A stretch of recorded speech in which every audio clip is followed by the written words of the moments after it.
vlog. Today guys, may Yakult ako pero may mga gummy bear guys.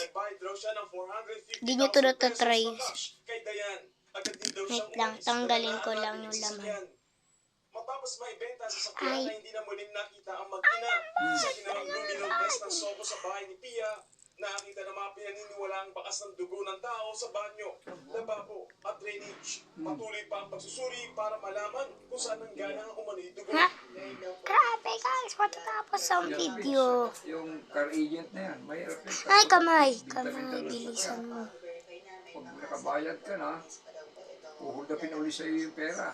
Patuloy rin hinahanap ang mga personal na gamit ni Dayan tulad ng bag at cellphone. Tama na isang bala sa ulo at sinasabing kinamatay ni Dayan habang asphyxia by suffocation o pagkawala ng oxygen. Ang posibleng ikinamatay ni John Ismael. Maaari raw na sa bahay ginawa ang krimen bago itinapos sa Bulacan at Tarlac ang bangkay ng mag-ina. Sinubukan namin kunan ng pahayag si Alice Pia sa bahay nito sa Novaliches. Hindi siya lumabas ng bahay pero itinanggi niya na may naganap na krimen doon.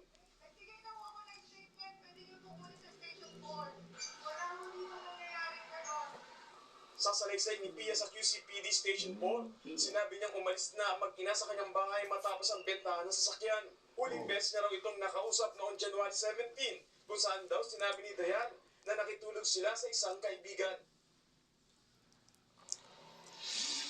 Yung ahente. Gilis na natin yung person of interest, ang ahente na si Pia at dating asawa ni Dayan, na si Police Master Sergeant John Molinido. Patuloy ang pagkalat ng ebidensya, ang special investigation. Okay guys, ito na. Yuko ka na dyan. Para, ano pa.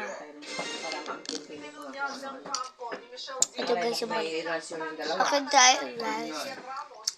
Punta ka sa my third sa part 3. Okay guys. Ngayon, part 2 pala. Bye guys.